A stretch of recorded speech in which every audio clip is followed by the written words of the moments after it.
Welcome, everyone, to All About the Story, a special Family Week event coming to you from American University, co-sponsored by the School of Communication and the Investigative Reporting Workshop.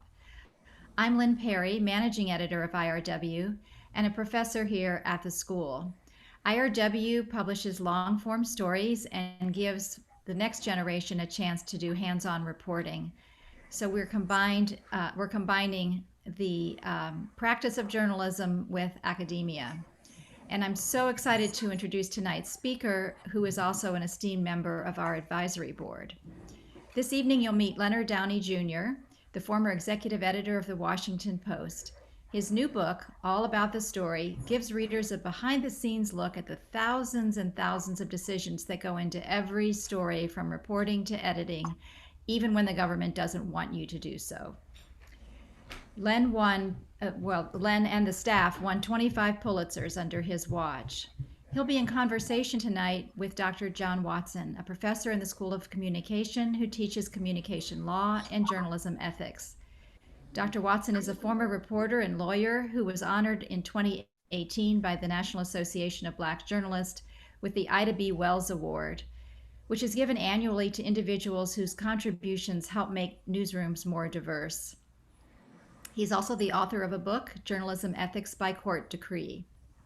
John will make a more formal introduction of Len, and then they'll talk for about 30 minutes or so, and after that we'll take questions from the audience.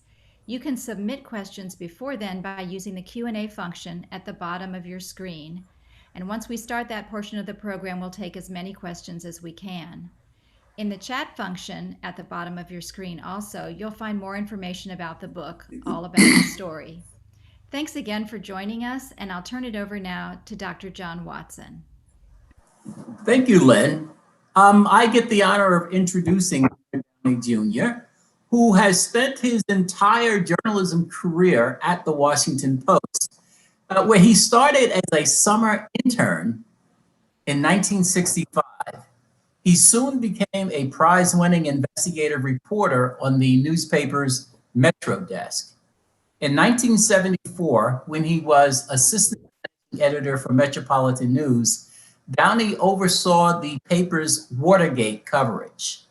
He also served as the Post London correspondent before becoming national editor in 1982. In 1984, he was named managing editor of the Washington Post, and that was a position he held until 1991, when he was named executive editor. Under Downey's leadership, the Washington Post won 25 Pulitzer Prizes, including 3 Pulitzer Gold Medals for public service. Len, thank you for honoring us with your presence and sharing your book with us. I'd like to start with a basic question. Why did you write this book? I wrote this book because, first of all, Bob Woodward ordered me to write this book. And you know how many books Bob has written, because he felt that all my years at the Post, with all the important things that we covered, was something people would want to know about. I was particularly interested in writing it because I wanted to show people at this time, when there's so much controversy over the news media, I wanted to show people what goes on inside the news media, how we really researched stories, wrote stories, the decisions that I made about which stories to publish and so on, and to show people how it really worked, to show that we did so impartially, that we cared a lot about our work, and also my particular mission throughout my career is what I call accountability journalism or investigative reporting. I was a young investigative reporter in my 20s, and I fostered investigative reporting all the time that I was an editor at the Post. Okay, you know, nowadays, some of the young people, they look at the upcoming presidential election as a once-in-a-lifetime event. You can probably tell us a few stories indicating it's not a once-in-a-lifetime event. Yeah, could you just focus for the moment on the 1984-2008 term when you supervised and managed coverage of the White House and the upcoming election in that period? Sure, and in particular, I want to single out something that's a chapter in the book, which is the long count in the 2000 election between Al Gore and George W. Bush. the media was totally unprepared for what was going to happen after election night. So that at 2:30 in the morning, I was standing in the middle of the newsroom. Most of our editions had already gone out in the street. We had one yet to go. And so far, we had been unable to say who won the election. But we thought that by around 2:30 that George W. Bush had won the election because he thought so. And Al Gore was even prepared to concede, we were told, from people in his camp. And so we had on the press, plates on our presses that said that Bush had won the election, ready to be printed into newspapers. It would go out and be sold in the street. And the managing editor, Steve Collin, and I stood there literally with a piece of paper writing down what was the vote lead that George W. Bush had in Florida, the deciding state, and how many votes were still outstanding. And we realized that at the very least, there'd have to at least be a recount in Florida, and that quite possibly he would not win the election. So I had to call down to our press room, and I told him, you take those plates off the presses. There's actually two different printing plants. You take those plates off the presses, you destroy them, and we will be sending down new plates with a new headline that says that the election's not over and there's going to be a recount in Florida. And after that, we had to report on weeks of vote counting in Florida, recounting in Florida, until the Supreme Court decided by a 5-4 decision that the recount ought to stop. And at that point, George Bush won the election by a few hundred votes. It looks like we could be ready for the same kind of thing this year. But this time the media is prepared. This time the media has been writing about voting rights, writing about access to voting, writing about mail ballots, writing about early voting, and we'll be ready to watch exactly how the count goes afterwards. So the media will be much better prepared for that kind of election this time. Okay. During your years leading the newsroom, could you share with us some of the tough decisions you had to make about whether to have your reporters disclose the private lives of public officials? Sure. And how that process works? What are the considerations? For the longest time, the news media, including during my early years at the Washington Post, didn't write much about the private lives of public figures. John Kennedy's many relationships with other women, his wife, for example, was never written about while he was president, even while he was alive. However, when Gary Hart ran for president in 1984, the Washington Post revealed, that was managing editor then, Ben Bradley was the executive editor of the paper, and the Post revealed that Gary Hart had not told the truth about his age.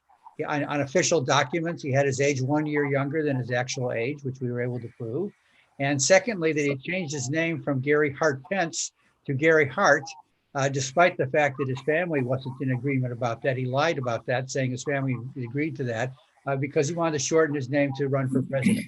So that began to raise some questions in our minds about Gary Hart's veracity, and was probably the first time that the character of a candidate for president became something that the news media covered.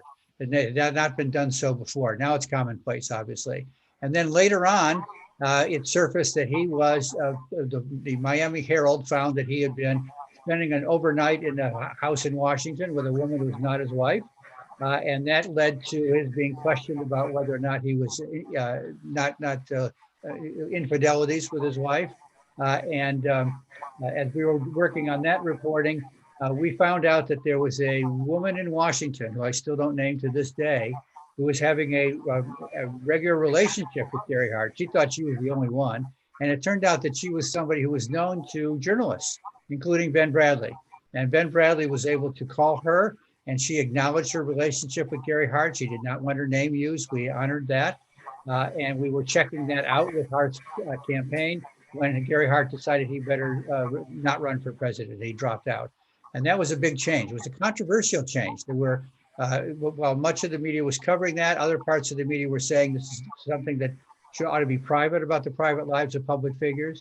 And as the time went on, I had to decide what decisions we were going to make about that, as we found more and more issues about the private lives of people running for office, including president.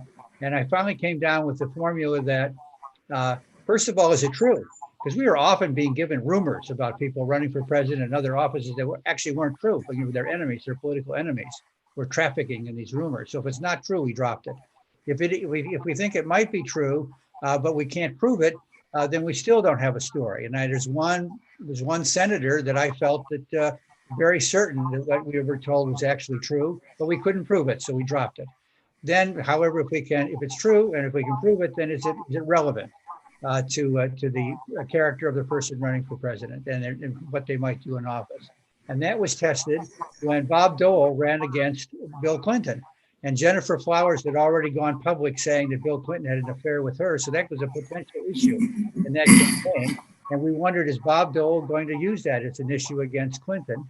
And during that time, somebody, probably some Democrat, told a number of news organizations in Washington that Bob Dole had an affair 28 years earlier at the end of his first marriage. His first marriage was breaking up with a woman in Washington. I assigned Bob Woodward to the story, who else? Yes, the woman confirmed it. Again, she didn't want her name used, but she confirmed that. She said, wait a minute, this was no secret affair. Everybody knew we were having a relationship for a while. And he was able to confirm that with friends of hers, and also able to find out that at that time, Bob Dole was living in the basement of his house because he was estranged from his wife. Got a divorce shortly after that. So in making these decisions, I always wanted to consult with the best people in the newsroom, senior political reporters and my senior editors. And I had these meetings in my office of 16, 18 people to discuss this. And most of them said, we have to print the story, even though we're only 3 weeks away from the election when we were able to show this. So it would not be part of a normal profile, which we had already published of Dole, but it would have to be its own separate story about this affair. One person in those meetings, the late David Broder, our lead political reporter, fabulous political reporter, said, wait a minute, is there not a statute of limitations on this? This was 28 years earlier, and he's been happily married to Elizabeth Dole all the time since then with no problems of any kind. To spring this 3 weeks before the election would not be fair. And I was the only other person that agreed with him, and we decided not to publish the story because it was my decision, even though everybody else in the room thought that I ought to publish it. Interestingly, the National Enquirer also was alerted to this, and they actually did a good job reporting it. I was impressed by the fact they were able to prove it was true as well, and they actually published a story, but none of the rest of the news media touched it. Wow. It's easy to see how in scandal stories you might have to rely on confidential sources. Can you talk to us about the confidential source story of the 20th century, the Watergate scandal? Right. Obviously, everybody knows that Bob Woodward had this confidential source who was known as Deep Throat. Our then managing editor of the Washington Post christened this source Deep Throat. Bob always called him my friend.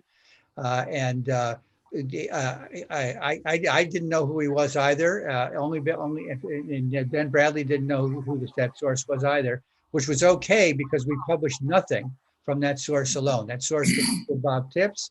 He would steer Bob off wrong stories, but we did not publish anything directly from that one source. Instead, Bob and Carl had many, many other sources, some of whom were named, many of whom were confidential sources. But in all those cases, Ben and I and other editors working in the Watergate story knew who they were. And Bob and Carl had to write memos on those interviews in which they would put the source's name in the upper left-hand corner, even though we kept it confidential from the public. Bob had promised each of them that they would remain confidential as long as they were alive, unless they released Bob from his promise to keep them confidential. So I knew who Deep Throat was not. I knew that Alexander Haig wasn't Deep Throat because he was one of their other confidential sources among many, many other well-known names. So time went by, and finally told Ben, long after we had been using it for quite some time. And there was all kinds of speculations in books and so on about who Deep Throat might be. I made 3 guesses. I guessed a former acting attorney general who was fired during the Saturday Night Massacre, thinking he might be the possible source. I guessed L. Patrick Gray, who was the acting head of the FBI during that time and was fired by Nixon because he might be the source. I was wrong both times. Each man died, and Bob then told me, no, that guess was wrong. So finally, I thought really hard about this. I didn't want to strike out here. I thought I only had 3 strikes. So I thought really hard about it. And I remembered as an investigative reporter dealing a couple of times with Mark Felt, who was the number 3 guy in the FBI at that time, number 2 during Watergate. and felt he was he was a straight shooter. And I just had a feeling it was Mark Felt. So I wrote his name down in an envelope and handed it to Bob. And I said, when Deep Throat dies, you open the envelope and tell me if it was Mark Felt or not. If Mark Felt dies, and he turns out to be Deep Throat. Time passes, a lot of time passes, and it turns out that Mark Felt's family guessed that he was probably Deep Throat. They didn't know it for sure, but because Bob Woodward would occasionally visit him, they thought he might be Deep Throat long after he'd retired. And Bob was beginning to tell audiences when he did speeches that Deep Throat was very ill, and they'll probably find out who he is soon, because once he dies, Bob can reveal his identity. And I told Bob, I need to know who that is then. If he's that close to death, we need to be prepared for this. We need to have stories ready for the newspaper when he dies. And Bob was very funny with me, very strange with me. And I said, Bob, what are you not telling me? And it turned out that he'd written a book about his relationship with Deep Throat. And he wanted that book to be published when the identity could be revealed. And I said, Bob, that's fine. You can publish your book, but we're also going to publish everything in the Washington Post the next day. And so he had me come to his house for breakfast, showed me his book. It turned out to be Mark Felt.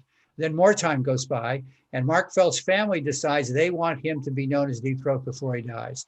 But the problem was that for Bob is that whenever he visited Deep Throat, he was deep into dementia. And he recognized Bob as some old friend, but didn't know anything more than that. He was not in a position to tell Bob himself that he could release Bob from his promise. So Bob felt strongly that he had to continue to protect his identity. The family went to Vanity Fair magazine. Their lawyer wrote a piece for Vanity Fair magazine that was put up online one day. And I told Bob, we're going to have to go forward now and identify him from the Washington Post and put all that in the newspaper. Oh, and by the way, and after that, I was always asked by people, whenever I spoke publicly about it, well, didn't you feel badly that you lost your story, that somebody else broke the story of who was Deep Throat? I said, absolutely not. Quite the contrary.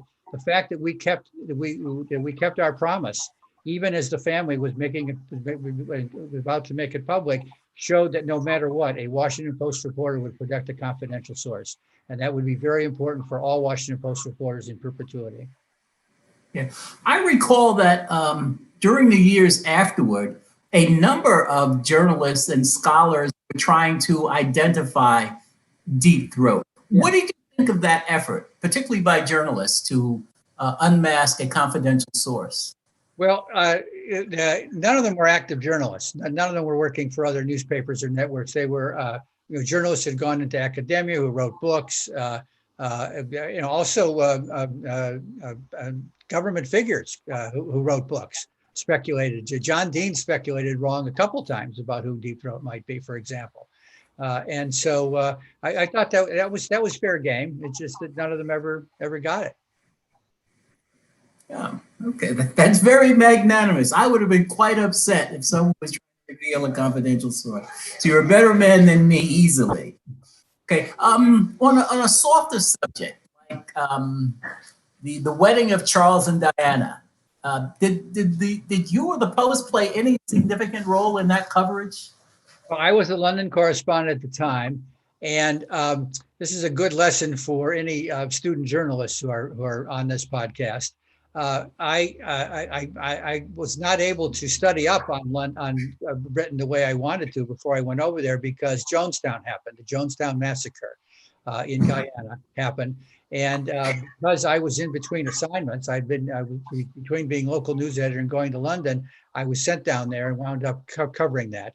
And so I didn't have my chance to prepare. So what I did when I got over there was I was going to find everybody's press secretary and get to know them as a way of getting to know the principals. And one of those people was the press secretary to Prince Charles, a young man, I think from New Zealand. They rotated people from the Commonwealth through being Prince Charles's press secretary. And he's a young man that was going to be doing this for 3 years. I think he was kind of flattered that the Washington Post correspondent would get to know him and care about him. And as a result, I also knew that I was going to become president of the American Correspondents Association in London in a year. And that was a rather large group of 30 or 40 correspondents. And so he was able to put me on the Prince's calendar for dinner with the American correspondents a year later. And he came to dinner, and I hosted him and sat next to him at the head table. And the interesting thing was when we arranged for dinner that year earlier, he had not even met Lady Diana. By the time the dinner was held, the royal wedding was only a few weeks off. And so it was a really good time to talk to him about the wedding itself, about the plans for it, and so on, and also about himself. It was under palace rules, we were not able to quote him at that time. I have quotes from him in my book. It was interesting to talk to him about what it was like to be Prince Charles, to be somebody whose real job would not begin until he was a very old man. He could not become king until his mother dies. And so it was just a very interesting evening. And then I covered the royal wedding. And well, first of all, I went to garden parties that were held before the wedding at the palace in top hat and tails, and covered the wedding in tails. You had to take your hat off inside the cathedral. And had a very good position there, and wrote about that at the time. I was able to meet Lady Diana on Princess Diana on a couple occasions after that. So I got to know her before her untimely death. And I talk in there about how her private life was so revealed, particularly by herself to a great extent, once the marriage was on the rocks. And that was my introduction to the reader in the book, to this whole question of what you publish about the private lives of public figures. I see. Okay. During my years of teaching, I've discovered that some journalism students were under the impression that in some of your investigative work, you sought the government's permission to publish. Could you comment on that and correct what they may have misconstrued? Right. Never sought the government's permission. I made those decisions. My successor makes those decisions now. The editors of all newspapers make those decisions. The government can never make those decisions in this country with the First Amendment. However, I'm not going to go ahead and do something that I would know that would harm human life or harm national security if I was convinced that that was the case. So I didn't seek government permission. I sought information from the government, and so the best example of that was after 9/11. President Bush authorized the CIA to carry out a covert war against terrorism around the world. And as part of that covert war, they would detain and interrogate terrorist suspects in CIA secret prisons in Eastern European countries, where we suspected torture was going on. And one of our great reporters, Dana Friest, did not come from a whistleblower, was not put into our lap. Instead, it was very careful reporting. Amongst many intelligence sources over a long period of time, she pieced together the story. And as part of the normal process of doing a story like this, she had to go to the CIA to find out if what she was finding out was true, and to hear from them if they thought there were national security issues in publishing such a story. And that led to a meeting at the CIA with myself and Dana and the CIA director and the director of national intelligence, where they made their case for why they didn't think we should publish the story, and in particular why we couldn't name the Eastern European countries where this was going on, because there was other kinds of cooperation going on with them that did not raise the legal and international questions that the CIA secret prisons raised. And I listened to that carefully. The other reasons that they didn't want us to publish, I thought, were not my problem. That the people would find out they couldn't keep their secrets, too bad. That they might have to move these, they would probably have to move these terrorist suspects into the United States, into Guantanamo Bay and in the United States under the American legal system. I did not think that was a problem. And so then the president called Don Graham and said he wanted to talk about this. And Don Graham said, well, the editor has to come along because he's going to make the decisions. I'm not. So we and then publisher Bo Jones went to the White House, had a meeting with the president, the vice president, the director of national intelligence, the national security advisor. The president made his pitch, and I then decided a few days later that we would publish the story, but we would not name Eastern European countries at that time because there was this other cooperation going on that I didn't want to harm, and so that's what I decided to do. It's interesting. The reaction was from one side of our reader spectrum that I did a terrible thing. I engaged in national security by publishing the story, and from the other side of our reader spectrum, they were angry at me that I didn't name the countries. So you can't please all the people all the time. That must have been really tough because I remember in the aftermath of 9/11, there was this huge surge of what was referred to as patriotism. So Right. that had to be a major gamble. Right. Into But it those. did bring out in the open what was going on. And as a result, it took the Senate 2 years, but a Senate Intelligence Committee over 2 years came out with a report that not only substantiated everything we reported, but made clear that they knew that torture was going on in those secret prisons. So I felt that that was very, very much the right decision to publish. You know, these decisions are not easy. They're not 90-10 decisions. They're often 60-40 decisions, but they're decisions that the editor has to make because somebody has to decide what goes into the newspaper, and it's not the government. Yeah, seems like you got it right nearly all the time. There must have been some times when you didn't get it right. Correct. I did make mistakes. My biggest mistake was also after 9/11, when it was clear to me that President Bush was going to go to war in Iraq as well as Afghanistan, and that there were doubts about the administration's and the president's rationale for doing so. Supposedly that Saddam Hussein had weapons of mass destruction, in part because he always said he had weapons of mass destruction. And even there was supposedly intelligence that Iraq had been helping Al-Qaeda and was partly responsible for the 9/11 attacks, which was completely not true. But however, even though we published stories that raised doubts about the administration's rationale, that had experts raising doubts about it, and we had unnamed sources in the intelligence community questioning whether or not that intelligence was correct, I did not give enough attention to it. I didn't put enough of the stories on the front page. And I was a very hands-on editor. I was all around the newsroom all the time in everybody's business. And while I was very busy with all the plans that being made to cover a war and keep our readers informed about what the administration was doing, I did not pay enough attention to the couple of reporters who were working on that aspect of the story and did not push it further. Okay. The bulk of the investigative work you had done with your reporters and staff, how much of that had to go to the attorneys for their preview and approval? Right. And again, it's not the attorney's approval. That is to say, I still made the final decisions, but I took seriously what the lawyers told us. We had very good in-house lawyers and very good outside counsel, all of whom were just as shared our mission to publish information that people needed to know in one form or another. And we never stopped a story because of a concern by a lawyer. Instead, they were helpful with what we included in the story, whether it was how accurate was the story. We stand up against libel tests, or when we were subpoenaed, when our reporters were subpoenaed by the government, they helped defend that. Help defend us against those subpoenas. So that was their role. Their role was to advise, not necessarily to consent. Okay, your name is largely associated with investigative reporting. Can you distinguish that from any other type of reporting? Sure. All reporting obviously involves some aspect of investigation. You're asking questions, you're finding things out. Investigative reporting is finding out things that people don't want you to know. Things that are about problems, things that are going wrong, things that people are doing wrong, whether or not the government is acting properly in the names of the American people. That's what investigative reporting is about. Or as I always said, holding accountable everybody in society who has any power or influence over the rest of us, which is pretty much everybody, including sports teams. And whether or not sports teams are doing the proper job of keeping their athletes from being sick with COVID.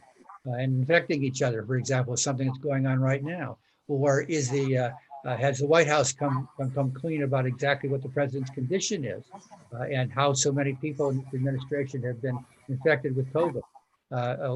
So many things investigative reporting uncovers. In modern times, investigative reporting really became a very important part of what the media did, important part of the media's mission, starting with Watergate. It was after Watergate that most media organizations decided they needed to do investigative reporting in addition to all of their other reporting. I see. And I guess that's what led to the Investigative Reporting Workshop, the new focus on digging deeper into issues. Yes. Okay. I want to bounce back to the concept of patriotism. People are claiming that journalists very often aren't very patriotic. And specifically, I want to talk about your your decision to not vote when voting is as American as apple pie and Chevrolet. And Right. I'd like to explain that. Well, under the First Amendment, going all the way back to the founding fathers, it is patriotic for the American press to hold the government accountable. There were periods of time, long periods of time, when that wasn't happening during the Depression, World War II, and so on. But it really goes back to the founders that that's one of the purposes of the American press. So doing what we do is patriotic, period. I'm afraid the rest of your question was? About your decision to not vote. Oh, right. When it's the ultimate act of patriotism. Yeah. From 1984, when Ben Bradley made me managing editor of the paper and put me in charge of the daily newspaper, through the time I was executive editor until my retirement in 2008, that's 24 years, I did not vote. I did not vote because I made the final decisions, as I've been talking about, of what went into the Washington Post. So I did not want to decide who should be president of the United States or who should be mayor of Washington or what the budget of the country should be or anything else. I wanted to keep a completely open mind about our coverage so the facts would speak for themselves. I did not stop our reporters and other editors from voting. However, to this day, the Washington Post does not allow its journalists to do anything else politically except vote. They cannot vote the candidates. They can't campaign for candidates. They can't put signs in their front yard. They can't put bumper stickers on their cars. They can't sign petitions. They can't march in demonstrations. And that's often been, for some journalists outside the paper, that's been controversial. But I think, and we're not the only newspaper with those requirements either. I think the New York Times is very similar, so that we try to be as nonpartisan and non-ideological as possible. Okay, so the voting, was it to keep your head straight? Or was it also a matter of appearance? Well, you know, I've never worried about appearance. And I've never been that well known a person. I wasn't like Ben, who became a international celebrity. No, it was really about me. It was about me not making up my mind. Now, but thanks to my mother, who is a skeptic about everything, I'm a skeptic about everything, and so it's easy for me to keep a very open mind for most things. And to weigh the evidence. I mean, on something like climate change, for instance, it's a fact that there is climate change. It's a fact that human behavior is involved in climate change. But I want to keep an open mind about what ought to be done about it. For example, if I were still directing that coverage today. John, I think you may have frozen. Folks, I think John may have frozen. So let's see, what should I do? I'll talk a little bit more about keeping an open mind. It's difficult for people to really believe that. In fact, at election time, there's also a strict separation between news gathering at the Washington Post when I was there, that I was in charge of, and editorial opinion, which the editor of the editorial page is in charge of. And they never were involved in our news coverage, and I never was involved in the setting of editorial opinions. And I would write columns about that for the op-ed page during elections to try to tell people that even if the newspaper endorsed a certain candidate for mayor or a certain candidate for president, that was not going to influence our coverage because I was completely independent of our editorial opinion. Len, John's image does seem to have frozen. Yeah. So what do you think about if we could take some questions from the audience? Let's do that. So we have some good ones coming in, including one from a listener who wonders about your decision to publish the Unabomber's Manifesto. Could you talk a little bit about that case? Good. That's another chapter in the book. Thank you for asking that. This was really interesting. The Unabomber, for those of you who may be too young to know, it was somebody who we didn't know who it was, who over many years was sending bombs, mostly to people involved in kind of science and academics and so on, that killed people, killed a number of people and maimed a number of other people. They were very cleverly done bombs. Most of them were in little boxes. Very nicely honed little boxes. And so you would open up a package and you'd open up that box and it would blow up in your face. So for the longest time, the FBI had a task force that couldn't figure out who it was. Finally, the Unabomber sent to the New York Times, the Washington Post, and trying to remember the name of the magazine. It wasn't Playboy. It was another magazine involving women. Anyway, it'll come to me, and said that if we would publish the manifesto, he would stop sending people bombs and stop killing people. And if we didn't publish his manifesto, he would continue to send bombs and kill people. At the Washington Post, the manifesto first surfaced in the New York Times. Later in the same day, the package arrived at the Washington Post. We called the FBI. They came and took it away, made copies of it. I still have my copy here in my house. And Don Graham and I had to decide. This was one decision that I didn't make by myself in the newspaper, because it had to be a publisher's decision as well. And so we agonized over that. And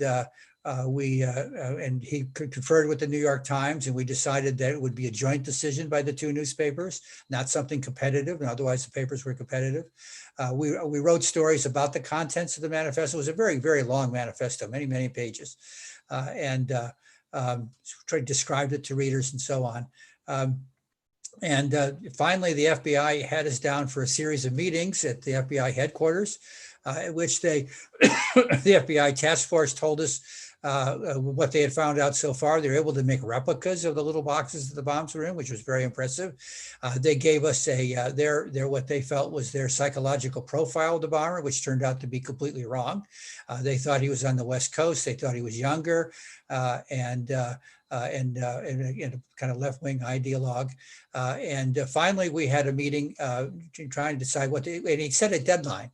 And as we got nearer to the deadline for publication, Don Graham and I and the publisher of the New York Times, the editor of the New York Times, went to a gigantic meeting at FBI headquarters, chaired by the then Attorney General, Janet Reno, with the FBI director there also, and many members of the task force. It was a huge meeting, around the longest table I've ever sat at. And they made suggestions.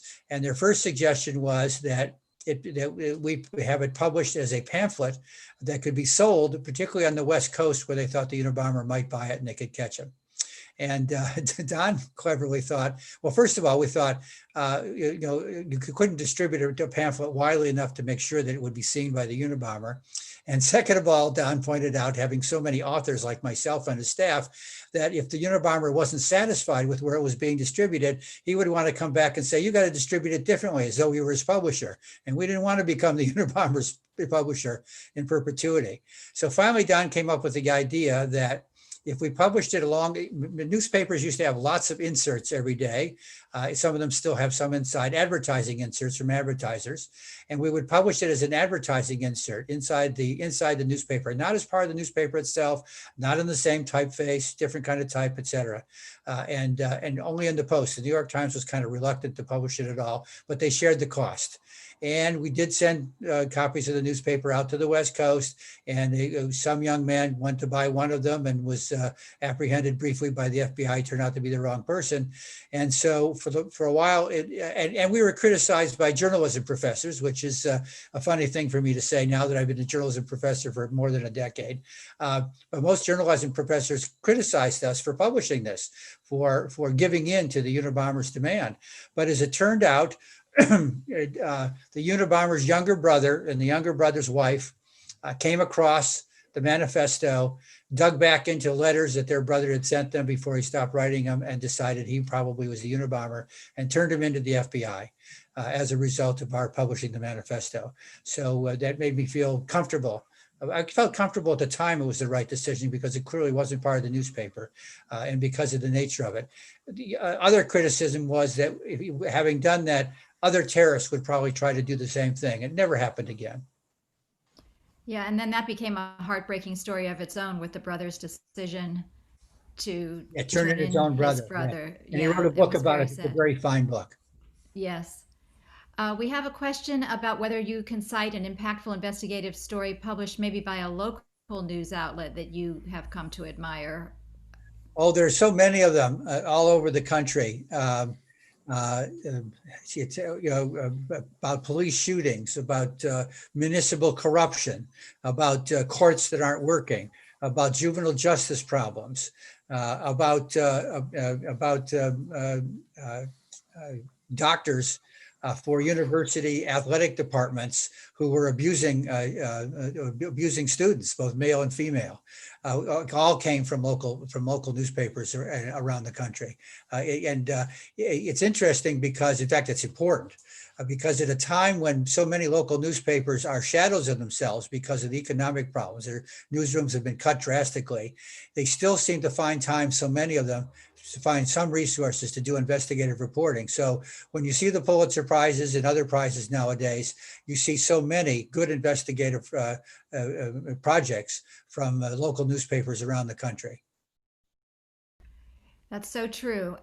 John, welcome back. We're just starting in on a few questions when we lost you briefly, and I'm about halfway down the list, so I'll ask one more and let you take it from there. Len, one of our listeners wants to know how you cover a president who lies consistently without promoting those same untruths. Right. Well, this president is not the first president who lied. We've had to deal with that before in the past, and how you cover it is to present the facts. Is to, if the president's not telling the truth, whether or not you use the word lie or not, or whether you say it's not factual or falsehood or whatever, that's not what's important. What you label, it's not important. What's important is that you present the facts when they're contrary to something the president's saying that's not true. And something that began actually when I was still at the newspaper is fact checking. In the Washington Post, I think, was the first news organization to do this. Now many news organizations do it. There's this wonderful guy on CNN who talks at least as fast as I do, probably even faster, who presents all these fact checks after debates and things. And so that's out there for people now to find the truth, to find the facts. And that's how you do it. What you don't do is express opinions about it, but just present the facts. To not let the president bait you into expressing opinions about it. Okay, so I'm going to do the next question. Okay. How do you decide when to drop a story and stop working on it, especially when it's something that's been a long-term project? Yeah, this is well, first of all, if it's just not, if you're just not proving something, if it's just not working, if it's a dry run, you have to drop it. And investigative reporters have to be ready for this, and their editors have to be ready for this, because often when you start out on something, you get a good tip, or you're reading something in the news that makes you wonder what you would find if you dig deeper. Well, sometimes when you dig deeper, there's not much there. You just have to be prepared to not worry about spending that time and moving on to the next project. Something that is bearing fruit. I should have follow-ups. One of my problems sometimes has been in the past is that a really strong investigative report would come out, and then there'd be no follow-up. There'd be no follow-up on whether or not something was done to rectify the situation that was shown to be wrong in the investigative report. But nowadays, I find that following up happens much more often. The problem is there's so much news now that it's hard always to find the time, the resources, and the space in the newspaper or on the website to provide all those follow-up stories. But it's important to do that, to see it through, to see what the impact is of the reporting you've done. Okay. In the current age of the digital media, it's almost become mandatory for journalists to fact check everything they can.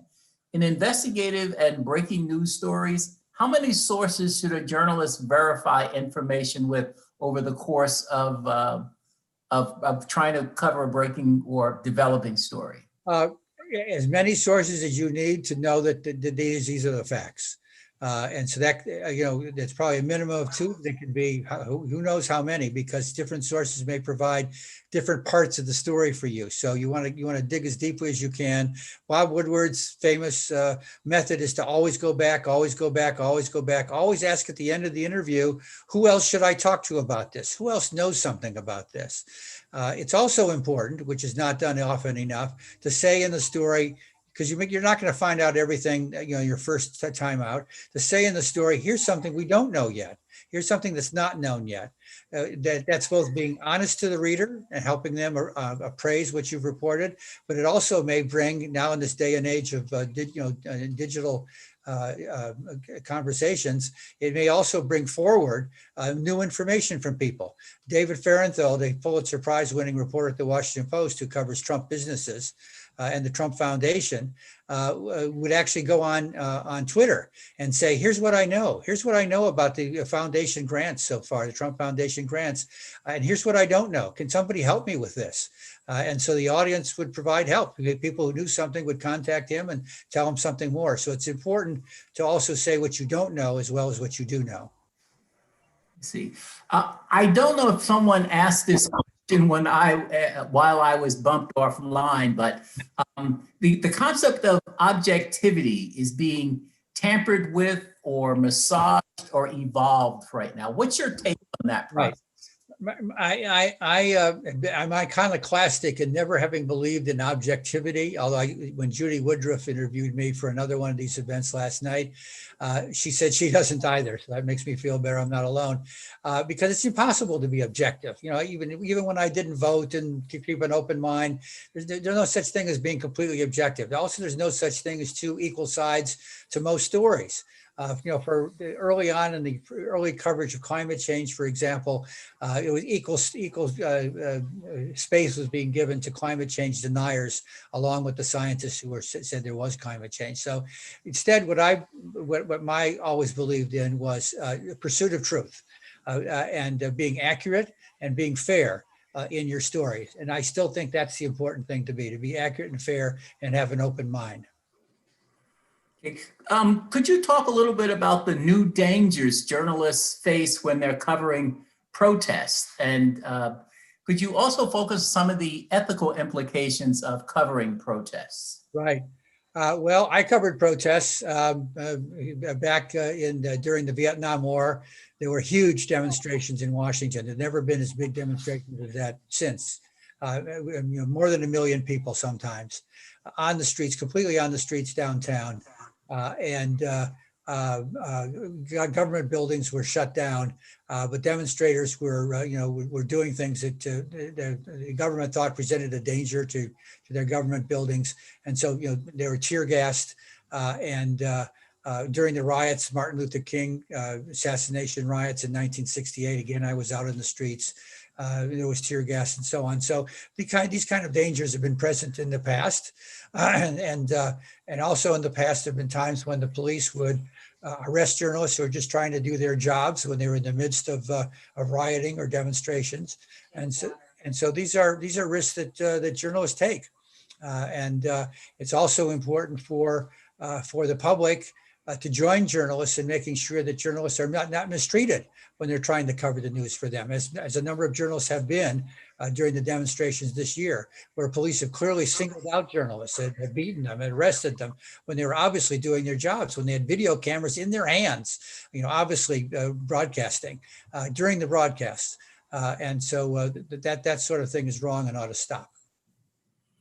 On a more basic level, what tools do you think journalists should always keep in their tool belt, especially when they're dealing with quickly breaking news? I'm not quite sure about tool belt. Walter, it's interesting. In another interview, somebody played something that Walter Cronkite said a long time ago when being interviewed about student journalists, what student journalists have learned. And the first thing for student journalists to do, as they should be once they become professionals, is pay attention to everything that's going on, to read newspapers or their websites now, and to watch the news, to just find the news everywhere it is all the time, and to be thinking about it, not just to pay attention to it, to be thinking about what would they do if they were in that position and trying to cover that particular story, and what should they be learning in terms of their tools. Tools nowadays, of course, mean a lot of different kinds of skills. I'm sure at AU, as well as at the Walter Cronkite School where I teach, students are being taught all kinds of multimedia skills along with basic reporting and writing and storytelling. So you're storytelling with photography and with videography and with podcasts and so on.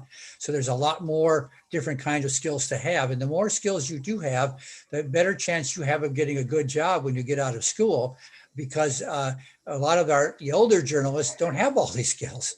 And so that may make you a more attractive candidate for a job. Okay, one of the most prevalent or most popular tools that young journalists have is their Twitter accounts. What do you think about Twitter as a medium for journalism? Right. Two things. One, it's great for news gathering, as David Ferenthold is showing. I'm not sure enough reporters use it that way, because you can tweet out what it is you want to know and see if somebody out there can help you find it out. It's also might be a way to reach somebody who is not going to be, because they'll be afraid to talk to the media. You might not be able to reach any other way except through social media. However, it should not be a place to express your personal opinions. I tell my students all the time, everything that you do on the internet is your permanent record. It'll never disappear. I don't care if there's something like Snapchat or whatever it is, where supposedly it disappears. It's somewhere out there. It's going to be found. The Trump campaign early on decided to investigate some of the political journalists covering the Trump campaign. And so they were able to get deep into people's social media backgrounds and say, wait a minute, here's this opinion this person expressed, here's that opinion. So you want to be careful about what you're doing in the permanent record you're creating social media, not just what you're doing publicly on Twitter, but just what you're saying to your friends and your family on social media. I think that's really important for young journalists. Okay. We're on the verge of wrapping this up here, so I'm going to ask you for a roundup view of what the newsroom was like when you first walked in as an intern, and what is the newsroom like in 2020? Right. The personnel as well as when I walked in, it was a relatively small room, relatively. In fact, if you see the movie The Post, that was the newsroom I walked into as a summer intern in 1964. I recommend that movie. It's a really good movie about the New York Times and the Washington Post handling the Pentagon Papers. And that newsroom, I was on that set. I was a consultant to that movie. And while that set is smaller than the actual newsroom was then, it wasn't a lot smaller. And it was full of smoke from smoking. It had old typewriters. It had pneumatic tubes where you would send your stories on paper to the press room through a pneumatic tube. That's the way it was back then. The newsroom of the Washington Post now, where of course nobody is, because they're all working at home right now. And I'm amazed by the job that they're able to do working at home, having to be in touch with each other by telephone and Zoom and so on, and not be able to work together in the same room. But it is now a multimedia, a multi-platform newsroom that happens to put out a newspaper along with a website that has millions of subscribers around the world, podcasts and video reports and all kinds of things. And it has modern computers. It has literally engineers sitting next to journalists, because so much of what is going on engineers have to help decide how you're going to present these things in a multimedia fashion. It has huge screens that show a huge screen that literally shows in real time what is happening to Washington Post stories, how many clicks they're getting, where they are, and so on. It's two stories. It's just an amazing place. And unfortunately, the people who normally would work there have to be working at home.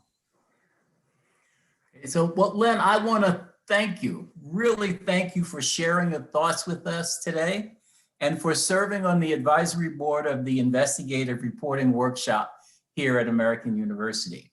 And Len's book, All About the Story, is available now in bookstores and online. You can check the chat below for links to sources for the book.